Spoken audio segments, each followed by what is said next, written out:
నీట్లో మంచి ర్యాంక్ రాని విద్యార్థులకు బెస్ట్ ఆప్షన్ సిఎస్ఈఎంఏ కోర్సులు అడ్మిషన్స్ జరుగుతున్నవి. వాగర్థావివ సంపృక్తౌ వాగర్థ ప్రతిపత్తయే జగతః పితరౌ వందే పార్వతీ పరమేశ్వరౌ. ఆదిత్యాయ చ సోమాయ మంగళాయ బుధాయ చ గురుశుక్ర శనిభ్యశ్చరాహవే కేతవే నమః. శృంగేరి జగద్గురు పీఠాధిపతులకి, కంచి పీఠాధిపతులకి నమస్కారములు తెలియచేసుకుంటూ కార్యక్రమాన్ని ప్రారంభిద్దాం. వీక్షించేటువంటి ప్రేక్షకుల్లో చాలామంది గత కొన్ని నెలలుగా ఈ పక్ష ఫలాల గురించి మనం తెలియచేస్తున్నాం. రాశి ఫలాలు చాలామంది ఎంతోమంది ఆదరిస్తున్నారు. వాళ్ళ నిజ జీవితంలో చాలామంది నిజంగా జరుగుతున్నాయండి, మీరు చెప్పినట్టే జరుగుతున్నాయి, ఏ రోజుకు ఆ రోజుకి సంబంధించినటువంటి ఖర్చు కానీ ఆదాయం కానీ అలాగే ఉంటుంది, ఇక మానసికమైనటువంటి ఒత్తిళ్లు కూడా చెప్పినటువంటి రోజుల్లో ఉంటున్నాయి అని చెప్తున్నారు. కానీ కొంతమంది మాకు ఇవేవి జరగట్లేవు ఎందుకని అని చెప్పి అడుగుతున్నారు. అయితే ఇక్కడ క్లారిటీ మీకు ఒకటి తెలియచేస్తాను. ముఖ్యంగా పేరును బట్టి కాకుండా జన్మ నక్షత్రము ఉండి జన్మ రాశి గనక ఉన్నటువంటి వాళ్ళు ఖచ్చితంగా ఆ రాశే చూసుకోవాలి.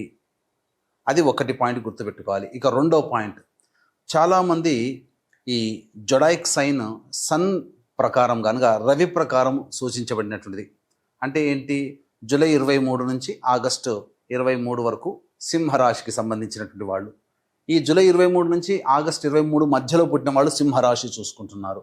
అది తప్పు. మీరు పుట్టిన డేటు, టైము, ప్లేస్ను బట్టి మీకంటూ ఒక నక్షత్రము, ఒక రాశి ఉంటుంది. ఆ రాశి మాత్రమే చూసుకోవాలి. అయితే కొంతమంది మరి మాకు నక్షత్రాలు రాశులు లేవండి, మరి ఏంటి అన్నప్పుడు నామ నక్షత్రాన్ని బట్టి చూసుకోవాలి. అయితే ఇక్కడ కూడా చాలామంది పొరబడుతున్నటువంటి విషయం ఏంటంటే, ఉదాహరణకి లక్ష్మి అనే అమ్మాయి ఉంది. ఆ అమ్మాయి చూచే చోళ కాబట్టి లక్ష్మి అని అంటే అశ్విని నక్షత్రంగా భావించుకొని మేషరాశిగా భావించుకొని మేషరాశి ఫలాలు చూస్తున్నారు. కానీ ఆ లక్ష్మి అనే అమ్మాయికి తెలుసు తాను కన్యారాశిలో పుట్టాను అని చెప్పి. కన్యారాశి చూడకుండా నామనక్షత్రమైనటువంటి అశ్విని నక్షత్రం సూచించే లక్ష్మి అనే పేరుని సూచించే మేషరాశిని చూసుకోవడం వల్ల ఆ అమ్మాయికి ఫలితాలు తారుమారవుతాయి. కాబట్టి ఏత వాత చెప్పొచ్చేది ఏమిటంటే, కంక్లూజన్ ఒకే మాటలో చెప్పాలంటే, మీకు జన్మ నక్షత్రము ప్రకారము జన్మ రాశి ఉంటుంది. ఆ రాశిని బట్టే చూడాలి తప్ప సన్ జొడాయిక్ సైన్ అనగా ఈ మంత్లో పుట్టిన వాళ్ళు ఈ రాశి అని చెప్పుకుంటారు కదా, అది తప్పు. అది ఫాలో కాకూడదు. అలాగే మీకు జన్మ నక్షత్రము జన్మ రాశి తెలియకపోతేనే అప్పుడు నామ నక్షత్రాన్ని బట్టి చూసుకోవాలి. ఇది క్లారిటీగా అందరూ గమనించగల ప్రార్థన. అప్పుడే ఇప్పుడు నేను చెప్పబోయే ప్రతి పక్ష ఫలాలు చెప్పబోయే ఫలితాలు మీకు దాదాపుగా 90% మీకు సూట్ అవుతాయని చెప్పవచ్చు. ఇక గమనించుకున్నట్లయితే 12 రాశులకి సంబంధించినటువంటి ఫలితాలు మనం తెలుసుకునే ముందు ఈ యొక్క జూన్ 1వ తారీఖు నుంచి 15వ తారీఖు వరకు గ్రహ సంచారం ఏ విధంగా ఉందో తెలుసుకుందాం. యాజ్ యూజువల్గా శని మీనరాశిలో, రాహు కుంభరాశిలో, కేతు సింహరాశిలో, అలాగే శుక్రుడు మేషరాశిలో మరియు వృషభ రాశిలో రవి సంచారము, 6వ తారీఖు వరకు బుధుడు వృషభ రాశిలో, 7వ తారీఖు నుంచి బుధుడు మిథున రాశిలో, అలాగే గురువు మిథున రాశిలో, కుజుడు 6వ తారీఖు వరకు కర్కాటక రాశిలో, తదనంతరం 7వ తారీఖు నుంచి కుజుడు సింహరాశిలో మరియు కేతు కూడా సింహరాశిలోనే సంచారం చేస్తున్నాడు. కాబట్టి దీన్ని బట్టి ఫలితాలు ఆయా రాశుల వారికి ఏ విధంగా ఉండబోతుందో మనం తెలుసుకునే ప్రయత్నం చేద్దాం. ద్వాదశ రాశుల్లో భాగంగా మొట్టమొదటి మేషరాశిలో జన్మించినటువంటి వారికి మనం తెలియచేసుకుందాం. రాశిలోనే శుక్రగ్రహ సంచార ప్రభావం ఇది చాలా అనుకూలమైనటువంటిది. ప్రధానంగా వైభవోపేతమైనటువంటి జీవితం అనగా మీ హోదాతనానికి తగ్గట్టుగా మీ జీవితం అనేటువంటిది ఉండబోతుంది. ఎక్కడికి పోయినా స్వాగత సత్కారాలు అనేటువంటివి ఉంటాయి. అంటే గౌరవ మర్యాదలు పెరుగుతాయి అని అర్థము. స్త్రీల వలన ఉన్నటువంటి సమస్యలన్నింటినీ కూడాను పరిష్కరించుకోగలుగుతారు. ఆనందకరమైనటువంటి జీవితాన్ని మేషరాశి వారు ఈ స్త్రీపరముగా మరియు హోదాపరంగా పొందుతారని చెప్పవచ్చు. ఇక రవి ద్వితీయ స్థాన సంచార ప్రభావం వలన ప్రధానంగా చేస్తున్నటువంటి వృత్తి, ఉద్యోగ, వ్యాపారాల్లో ఆందోళనతో కూడుకున్నటువంటి జీవితం ఉంటుంది. నిరుద్యోగస్తులైతే ఉద్యోగ సంబంధంగా వెతుక్కోవాలని చెప్పవచ్చు. అలాగే ఈ సంబంధించినటువంటి ఈ గురువు మనకు మిథున రాశిలో సంచారం చేస్తున్నారు ప్రస్తుతం. ఈ మిథున రాశిలో సంచారం చేస్తున్నటువంటి కారణం చేత ఇతరుల యొక్క సహాయ సహకారాలు చాలా మటుకు దోబూచులాడుతూ ఉంటుంటాయి. మీకు సహాయం చేస్తున్న వాళ్ళు మొహం చాటేసే అవకాశాలు ఉంటాయని చెప్పవచ్చు. అలాగే బుధుడు కూడా 7వ తారీఖు నుంచి మిథున రాశిలో సంచారం చేస్తున్నటువంటి కారణం చేత సోదర సోదరీమణుల మధ్య కానీ, తెలిసిన వారి మధ్య కానీ, నమ్మకస్తులు స్నేహితుల మధ్య కానీ వాగ్వివాదాలు పొరపచ్చాలు వచ్చే అవకాశం ఉంది. కాబట్టి జాగ్రత్త పడండి. ఇతరుల నుంచి రావాల్సినటువంటి డబ్బుల విషయంలో కాస్త ఆందోళన చెందే అవకాశాలు ఉంటాయి. ఎవరికి కూడా గుడ్డిగా నమ్మి డబ్బులు అప్పుగా ఇవ్వకండి, జాగ్రత్తలు పడండి. కుజుడు అర్ధాష్టమ కుజదోష ప్రభావం 6వ తారీఖు వరకు ఉంటుంది. ఆ తదనంతరం కుజుడు ఈ సింహరాశిలోకి సంచారం చేస్తున్నటువంటి కారణం చేత ప్రధానంగా 6వ తారీఖు వరకు చేస్తున్నటువంటి ప్రతి పనులలో ఆటంకాలు, ప్రయత్నాల్లో ఇబ్బందులు, సమస్యలు ఉన్నప్పటికీ మెల్లమెల్లగా ఈ యొక్క కుజుడు సింహరాశిలో సంచారం చేస్తున్నటువంటి కారణం చేత 7వ తారీఖు నుంచి కొంత సర్దుబాటు అవుతుంది, కానీ సంపూర్ణంగా శుభ ఫలితాలను ఇవ్వలేడు.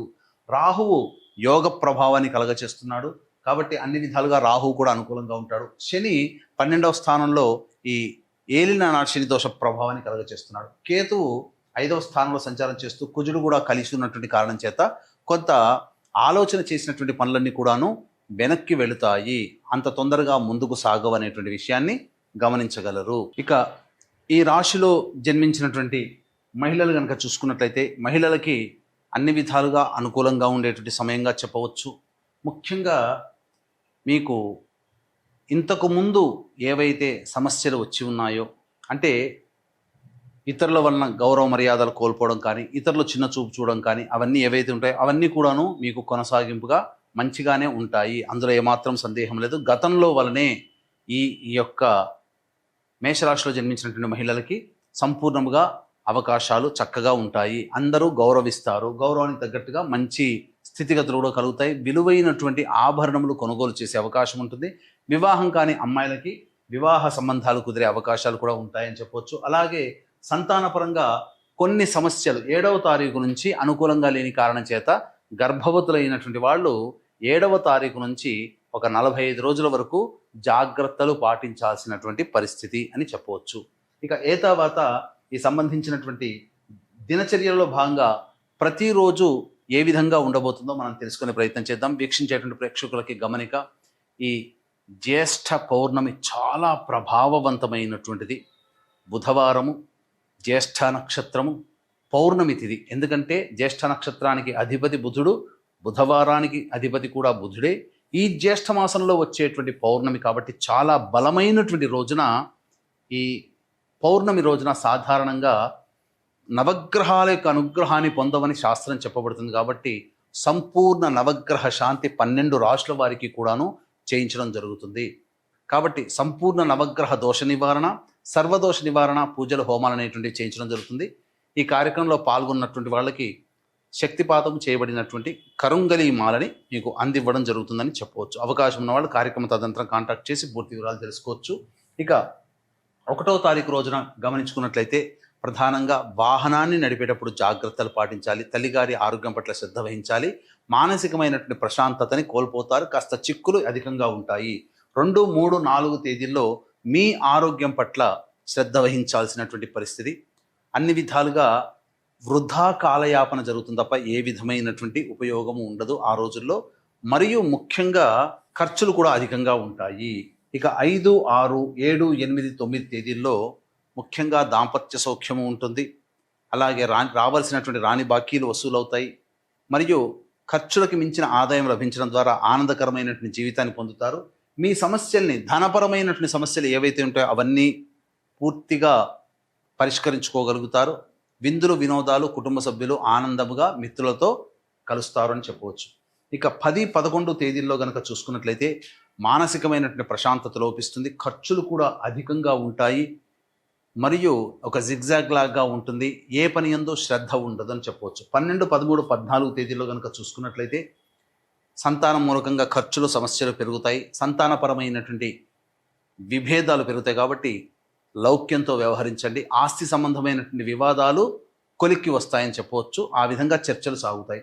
15వ తారీఖు రోజున గమనించుకున్నట్లయితే నిరుద్యోగస్తులకి ఉద్యోగ లభ్యత పొందేటువంటి అవకాశము మరియు ధనాదాయం కూడా చాలా చక్కగా ఉంటుంది. మీ పేరు ప్రఖ్యాతులు పెరుగుతాయని చెప్పొచ్చు. ఏ తర్వాత చెప్పొచ్చు ఇది ఏమిటంటే 10, 11, 2, 3, 4 తేదీలు 10, 11 తేదీల్లో జాగ్రత్తలు కనుక ఉన్నట్లయితే, ఖర్చుల్ని అదుపులో చేసుకోగలిగినట్లయితే ప్రశాంతకరమైన జీవితాన్ని మిగతా రోజుల్లో పొందుతారని చెప్పడంలో ఏమాత్రం సందేహం లేదని తెలియజేస్తూ, ఈ జూన్ 11వ తారీఖు రోజున మహా జ్యేష్ఠ పౌర్ణమి రోజున సంపూర్ణ నవగ్రహ దోష నివారణ, సంపూర్ణ సర్వదోష నివారణ పూజలు అనేటువంటి జరిపించడం జరుగుతుంది. ఉదయం 9 గంటలకు ప్రారంభమవుతుంది. 9 గంటల లోపల మీ గోత్రనామాదులు 11వ తారీఖు రోజు లోపల మీరు నమోదు చేసుకోవచ్చు. సర్వం శ్రీ ఉమామహేశ్వర పరబ్రహ్మార్పణమస్తు.